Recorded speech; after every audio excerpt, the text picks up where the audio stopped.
Our next speaker is Richard Najat, and he gave a very nice talk to the Academy previously on the subject of guided surgical options for edentulous patients, and that'll be his subject today.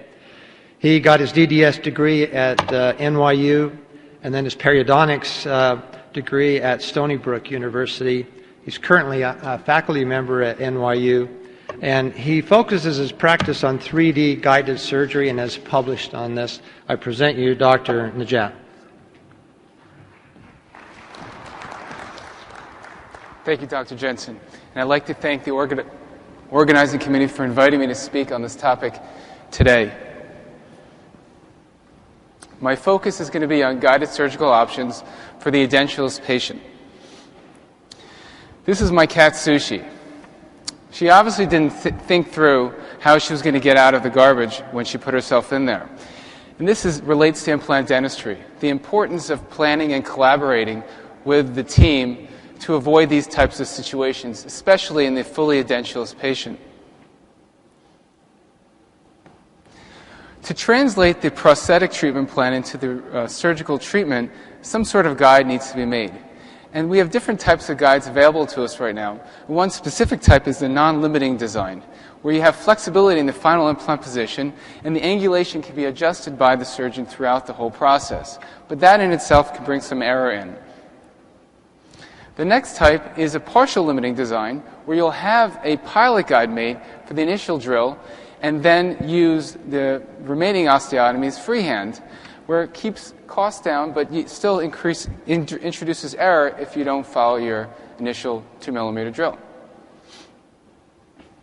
The next type of guides are the completely limited design type, where the surgical guide has total control of angulation and depth, and you're restricted by the clinician. But the clinician is completely restricted. The first type is a model-based surgical guide, which was discussed a little bit by Dr. Glick, where we can do a model-based surgery where he used a stereolithic model he printed. You can do it off an initial model, do some bone sounding, or you can print a model and do model-based surgery and make a guide off of that. The other type is using a computer-milled surgical template, where you'll convert your radiographic template into a surgical guide. Each manufacturer has a specific fiducial marker that is incorporated to the radiographic template, which you see here. But this conversion can be quite labor-intensive.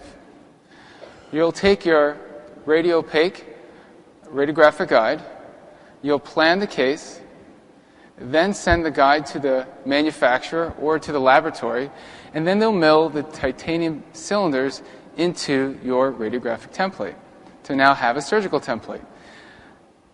Another way is using SLA and having a surgical template printed. What specifically you can do is a single guide or a dual guide option. So a single scan is where you scan the patient with a radiopaque appliance versus a dual scan, you're doing it with the patient's denture and scanning the denture by itself later on. With this type of approach, you're able to also incorporate a digitized stone model if there's some teeth remaining. That'll help you develop the emergence profile of your prosthesis.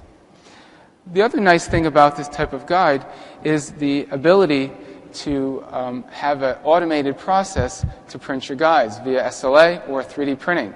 Where SLA, you're just printing a vat of acrylic with a laser and creating a three-dimensional object and then curing the titanium cylinders manually.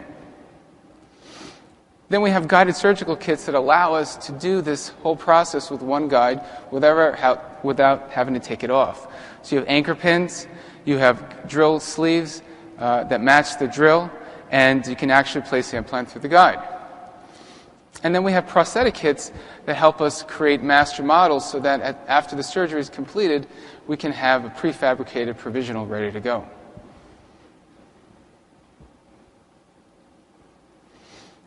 One newer thing that's being developed by the companies is being able to design and have virtual teeth in your planning software. The virtual teeth can match your radiographic template, or you can make some changes to it. But even better, there's an introduction now of being able to design actually a CAD/CAM provisional from this virtual setup. So that information now will be sent to a milling machine where they'll be able to mill out a block of PMMA, which is a type of acrylic, into a provisional, which will be available at the time of surgery. So you'll get back a surgical guide and you'll get back your provisional, which are both being developed via CAD/CAM technology. This provisional can be either screw retained or cemented. But as we've heard from the previous lectures, that this type of treatment is still not perfect. There is error. We all have to understand that there's error. A systemic review done by Schneider showed that there was, in his 8 articles, that there was an angular deviation of approximately an average of 5 millimeters, and about 1 to 2 millimeters average in deviation of the implant position. So the source of error, as Dr. Glick said, is primarily can come from the CT scan and can amplify throughout the whole process. So the resolution of the scanner, the patient positioning, patient movement, and even the algorithms of the software. The other source of error could be from if you fixate your template, if you don't fixate it. Using a silicone index to position the template is also critical.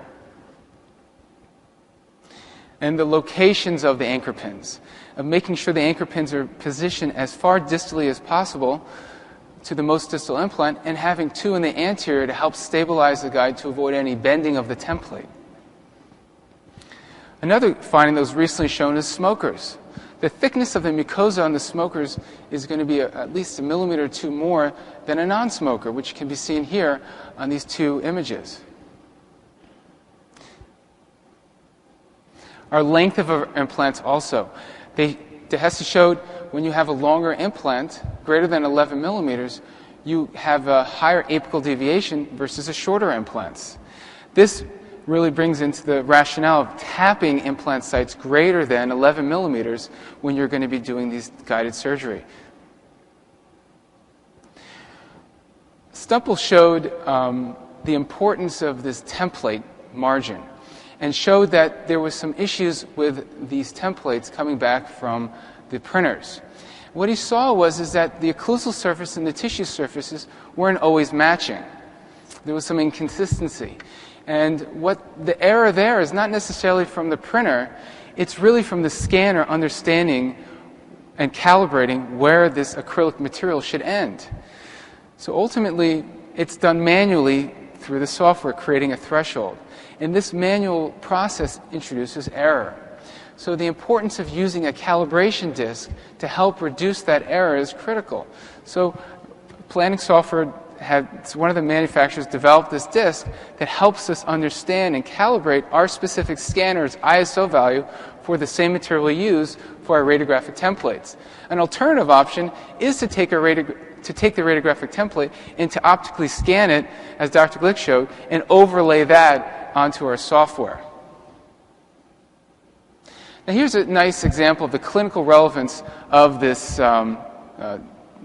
disc, this calibration disc. To the left is the actual radiographic template. To the right is the one that was calibrated, and the middle one was not calibrated. And you'll see that in some specific areas, you'll see some error with the software not being able to capture and get the proper surface of the CAD file here. So what are the guided surgical options we have for the edentulous patient? Ultimately, most of our edentulous patients are going to have healed sites. And you can do a tissue or bone-supported guide. But in some cases where the patient still has some teeth, you may use some of these teeth to help support the guide. But with a lot of patients that coming forward, we'll see that they've been avoiding going into a denture, and they have non-healed sites. They still have their teeth in their mouth, and this guided option, we want to be able to use it. So one option is to do a bone-supported guide and use a bone reduction template first to reduce the bone, and then having a stable platform to place the actual surgical template. And the other type of template is a multi-piece radiographic template, which I presented a couple years ago at the AO meeting. This type of template allows for the ability to do guided surgery with extractions. So one case I'd like to discuss is a tooth-supported template where we use it for a serial extraction case. Patient had chronic periodontitis with pathologic migration of her teeth, and ultimately the teeth were deemed hopeless. So what we wanted to do is keep 4 of the teeth and have a radio-opaque provisional fabricated so that we can create a computer-milled surgical template. We did a scan with her wearing this provisional. Then we took the provisional and sent it to the manufacturer, and they created a partial limiting surgical template design so that we were able to get the 2mm drill, and the rest of the implant surgery is done freehand. Then we were able to have the implants placed in the predictable fashion, replaced our provisional restoration, and the patient was able to go back to get it restored once osseointegration completed. The next case is a patient with a lower jaw, healed site, where we took the patient's denture. We did a dual scan technique. There you see the fiducial marker. And then we planned for the placement of 4 implants. And what we wanted to do here was to have her also have an immediate restoration after the time of surgery. You'll see here we have the positioning of the implants, not the implants, but the pins in the most distal position, anterior position, to help keep the guide from moving at all during the time of surgery. From our CAD design, we were able to get our stereolithic template. That stereolithic template, using the kit available by the manufacturer, we were able to create a master model. And from that master model, we had a pre-manufactured provisional. The surgery, we always pay close attention to the patient's attached tissue, respecting that. And with this particular case, and a lot of our cases where the attached tissue is not tremendous, what we'll do is we'll make a little mark, remove the guide, then raise a mini flap, and then take the guide and adjust it on the buccal aspect of it so that the tissue can displace into that area when you prepare the remaining osteotomies and place the implant through the guide. So now our implants have placed, we've preserved the soft tissue, we have our abutments, and now we can reline the patient's provisional over the implants and have her leave with the restoration in place. You can see here with their post-op x-rays, we're able to really match up the case as close as possible. This next case is demonstrating the use of a tissue-supported template, but in an area where we didn't have a lot of bone volume in the posterior maxilla. We weren't able to tilt the implants medially, so we had to tilt the implants distal to the sinus, utilizing the bone and getting fixation into the pterygoid plate here. So we did the same design here with a mini flap, placed our implants. Specifically in this case, we didn't achieve primary stability on the upper right pterygoid implant, so we removed it and grafted it, and on the opposite side, we were able to show here on the cross-sectional slices how the implant was able to be precisely placed below the sinus into the medial wall of the pterygoid plate. A few months later, the other implant was replaced, and the patient, after osseointegration, will be ready to be restored.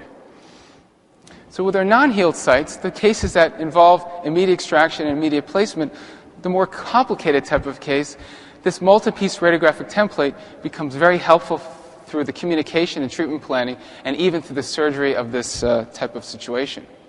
So what you'll see here, how this radiographic template works, is that it has multiple pieces to it. It has a piece that goes over the vestibular area and then clips to help stabilize it. Then it fits around the teeth, but a very tight fit, so that when it's printed out, you have a very nice, a well-adapted and well-seated surgical template. Then a second scan is going to be done with the template reassembled with the tooth portion in. So now we have the ability to see a digital wax-up of where we want the teeth to go so we can precisely plan and place the implants. This also gives us the ability to plan it in a two-dimensional fashion if any angled abutments need to be placed also. So we're planning the case in the best prosthetic location. So a case here to kind of show this process of this multi-piece radiographic template is where you have a patient with a high smile line. We have a decision to make. Do we want to reduce the bone or do we want to preserve the bone? In this particular situation, because the patient had an even smile line, we decided not to reduce the bone, to actually preserve it. And we extracted the 4 teeth, and we had the surgical template manufactured using our multi-piece radiographic template, and loaded only 6 of those implants to have a screw-retained provisional placed immediately. And designed the provisional to help manipulate the tissue to help within a few weeks you'll see it fill into the interproximal area and around the teeth to get a nice cosmetic result for the patient immediately in a day. What do we do with our high uneven smile line cases? With these types of patients, the importance of removing the bone is critical here. This patient presented to her office obviously trying to avoid getting a denture. She did not want a denture. It was the last thing she wanted. And she had advanced periodontal disease. She had some perioendo disease, failing implant. Not a very good situation for her. A denture is definitely right around the corner. If it hasn't, it should have been done earlier. But ultimately, she didn't want to wear it. She wanted to see if there's any alternative options available to her. So through our treatment planning process here, we can see that there's obviously some aesthetic issues, but more importantly, there's some soft tissue defects that we can see here when we superimpose her intraoral photos to her smile. And you'll see here there's a deficiency on both sides because of the disease and a severe amount of alveolar bone loss. So this is her picture 20 years ago. She really wanted to get her old smile back without getting a denture immediately. And that's a task that sometimes can be impossible, but it's something that we always have to strive for our patients. So she wanted that smile back. So how are we going to do it? Ultimately, this multi-piece radiographic template is going to help us treatment plan it to see if it's a possibility. So we take the understanding of this template is really that it's not just there to help us see the teeth. It also helps us calibrate the accuracy of how well it was seated in the patient's mouth. And you can see here where we rested over the patient's implant and where it rests over the mucosa, you can see how it's well adapted. That allows us to have a very well-fitting surgical guide at the time of the teeth are extracted because there's no support in the area where the teeth were taken out. It's all going to be based on those mucosal landmarks or any teeth that are remaining. So what we'll do is, one of the nice things also about this guide is that it allows us to capture the patient's smile line. So you can mark that smile line with some radiopaque material and then be able to see it in the scanning software. So now you're able to plan and position the implants so that the implants they'll be placed at the right depth and you'll know how much bone to reduce. It also helps us position the implants if we're going to be using angled abutments. You can see in the cross-sectional reslices the ability to see an angled abutment and make sure the screw access hole is precisely in the right spot and have it approved by the restorative doctor. In addition to finding where there's not a lot of bone, to finding the best bone or any available bone for any of these types of immediate loaded type of cases. So we have our 3D printed guide. We're able to retrofit it with the ultracast technique to get the analogs into the right depth and angulation, create a provisional cast metal reinforced provisional restoration where we extended with the resin, the red resin, the ability to reposition it in a repeatable fashion, remove the teeth age dramatically, put the guide on, have the guide come off, have our implants placed, but now use the patient's provisional to help us reduce where we need to the soft tissue and bone. We'll remove the palatal extension and then finish the case and have the patient able to leave the office with a nice aesthetic restoration. But the big question here is, were we able to achieve what she asked? Get her old smile back? Well, with the photos that she provided us, a great team with a laboratory that really respects this, we're able to get back very close to what she had before. All with an extraction case and guided surgery, all through this planning process. You'll see we tilted one of the implants. She left with a very nice restoration and never had to go into a denture and be able to provide her with something that's ultimate in what we have available for us now in implant dentistry. So we have another type of patient who has an upper denture and a lower partial denture and obviously a lower bridge is going south and quite mobile. And she's not interested in getting a denture. She wants a fixed restoration also. So in this particular situation, you see she has a healed site in the posterior, but in the anterior, she has this mobile bridge. So what we thought here is to use these temporary anchorage devices that are used in orthodontics to be used to help stabilize the anterior portion of this radiographic template in addition to the surgical template. What we did is we developed some copings here that fit, acrylic copings that will fit over the head of these TADs so that we can remove them when she doesn't need them and place them back in when we need them for any impressions or for the seating of the radiographic guide or the surgery. Here's our case plan where you'll see it extending over those areas, and the implants were placed, immediate load restoration, and the patient was able to leave with a new denture and a new lower restoration at the time of surgery. We have now a patient of mine who's a professor, and this professor, she has a partial and an anterior bridge. She is super phobic in the sense that her teeth would fall down during lectures, and she did not want to have any type of denture. Main problem with her case was that her anterior teeth were all decayed out, and they were not really restorable at all. The other problem was that she wanted conventional all-in-4 dentistry, and as you can see here, it's not really an option for her either. The only option for her was zygoma implants. So in this particular case, we used a combination of we used our multi-piece radiographic template to allow us to place fully guided anterior implants and partially guided zygoma implants. So what we did is remove the teeth. We kept the molar to help keep the guide stable and to help make sure it seats in a repeatable fashion. Placed our anchor pins, placed the anterior 4 implants in a fully guided fashion, remove the guide, and now we're ready to place the zygoma implants, but by raising a flap. The 2 zygomas were placed.